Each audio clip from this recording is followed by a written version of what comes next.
Assalamualaikum warahmatullahi wabarakatuh.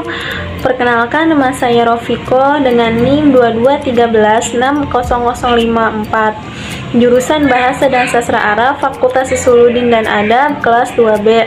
Baiklah teman-teman semua, saya di sini akan menjelaskan atau mempresentasikan hasil jurnal saya dengan mata kuliah Nahwu yang berjudul Hubungan Ilmu Nahwu dengan Filsafat Bahasa Arab.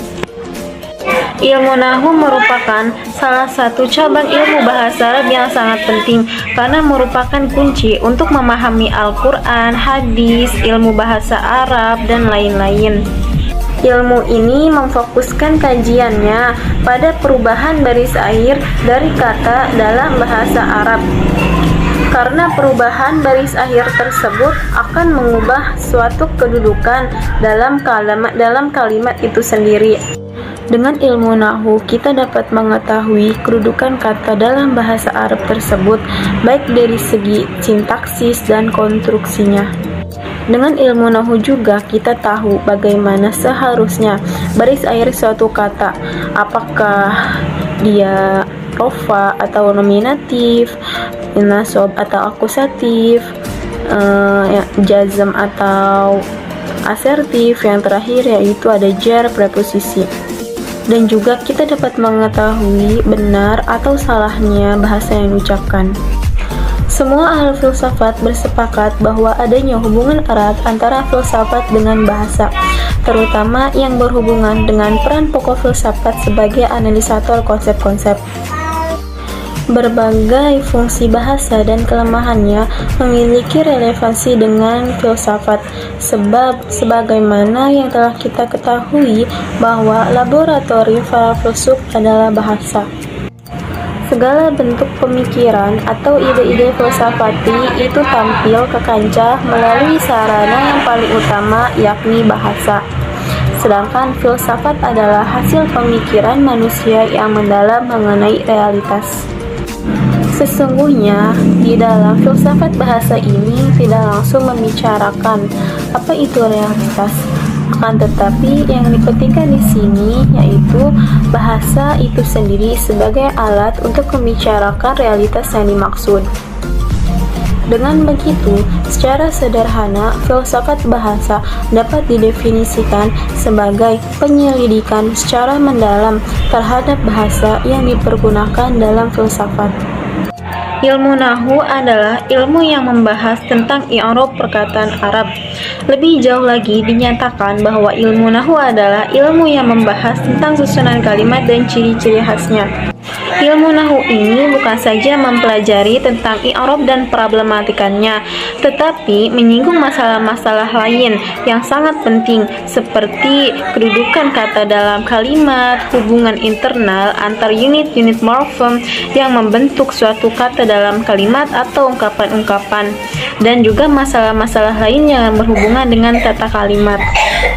Kata-kata bahasa Arab belum tertentu dalam satu keadaan yang tetap. Untuk membentuk pengertian tertentu dalam suatu kalimat, kata-kata tersebut ditetapkan dalam suatu ketentuan. Ketentuan tersebut dengan ciri-ciri yang menunjukkan klasifikasi kata-kata tersebut. Mungkin dalam klasifikasi rofa, nasab, jar, atau jazm. Klasifikasi demikian yang disebut dengan istilah i'rab dalam tata bahasa Arab. Abu Aswad Ad-Dauli mengatakan bahwa sebelum ilmu Nahwu disusun, perlu lebih dahulu tulisan bahasa Arab, yakni mushaf Utsmani, yang dimaksudkan pada waktu itu diberi alamat atau tanda i'rab, yakni syakal.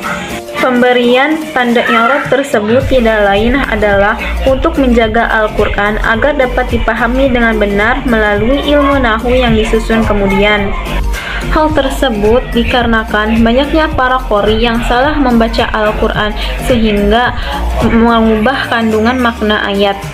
Misalnya, ketika Abu Aswad Ad-Dauli mendengar seorang qori membaca surah At-Taubah ayat 7 yang diucapkan innallaha bari'um minal musyrikin wa rasulih, dengan mengkasrohkan pada huruf lam yang seharusnya domah, menjadikan artinya yaitu sesungguhnya Allah terlepas diri dari orang-orang musyrik dan Rasulnya. Hal tersebut menyebabkan pada suatu kalimat menjadi rusak. Arti dari suatu kalimat menjadi rusak dan menyesatkan. Baiklah, selanjutnya saya akan menjelaskan sejarah munculnya ilmu Nahwu. Terdapat kisah yang dinukil dari Abu Aswad Ad-Du'ali bahwasannya ketika ia sedang berjalan-jalan dengan anak perempuannya pada malam hari, sang anak mendongakkan wajahnya ke langit dan memikirkan betapa indah serta bagusnya bintang-bintang di langit. Kemudian sang anak berkata, "Ma ahsanus sama'i," dengan mengkasrohkan hamzah yang menunjukkan kalimatannya. Lalu sang ayah menjawab, "Nujumuha ya bunayya," wahai anakku, bintang-bintangnya. Lalu sang anak menyanggah dan berkata, "Innama aradtu ata'ajjub," sesungguhnya aku ingin mengungkapkan kekaguman. Maka sang ayah mengatakan, "Maka ucapkanlah ma ahsanus sama'a," betapa indahnya langit, dengan memfathahkan hamzah yang berarti kekaguman. Selanjutnya yaitu hubungan ilmu Nahwu dengan filsafat bahasa Arab. Dinukil dari kitab Al-Kawakib Al-Zuriyah yang dikisahkan Syekh Imam Al-Sunhaji, pengarang kitab Nahwu yaitu Al-Jurmiyah, yang berisi bukan hanya tentang tata bahasa dan i'rab saja, akan tetapi yang berisi tentang filsafat hidup dan nasihat-nasihat berharga bagi setiap generasi, terutama kita sebagai umat Islam. Filsafat hidup yang termaktub dalam kitab itu sendiri adalah hukum atas suatu kalam atau kalimat dalam ilmu Nahwu, seperti bersatu kita terhormat. Dalam ilmu Nahwu, dhammah adalah salah satu tanda-tanda dari rofa. Secara lafziyah, dhammah artinya bersatu, sedangkan rofa yang berarti tinggi.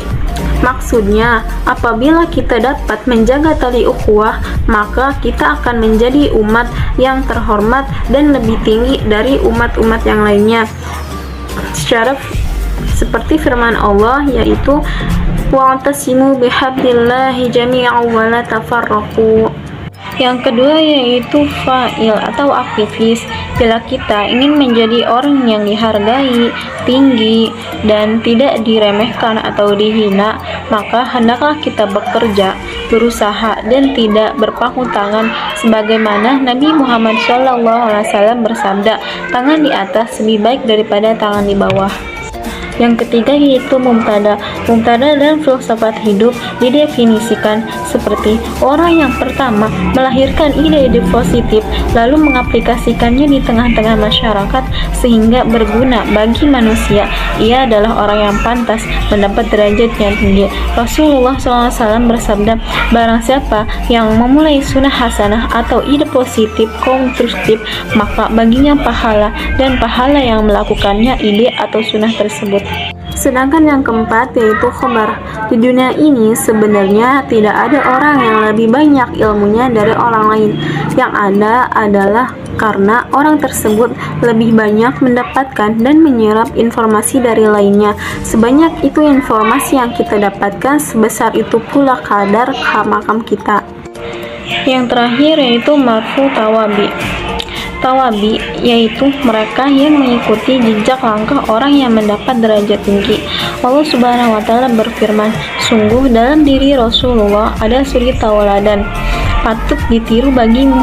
Ayat ini menegaskan kepada kita untuk mengikuti Rasulullah yang telah mendapatkan makom mahmudah atau kedudukan tertinggi di sisi Allah agar kita mendapatkan hal yang sama di sisinya. Baiklah, mungkin itu saja yang dapat saya presentasikan dan jelaskan dari jurnal saya. Kurang dan lebihnya mohon dimaafkan. Wabillahi taufiq wal hidayah. Wassalamualaikum warahmatullahi wabarakatuh.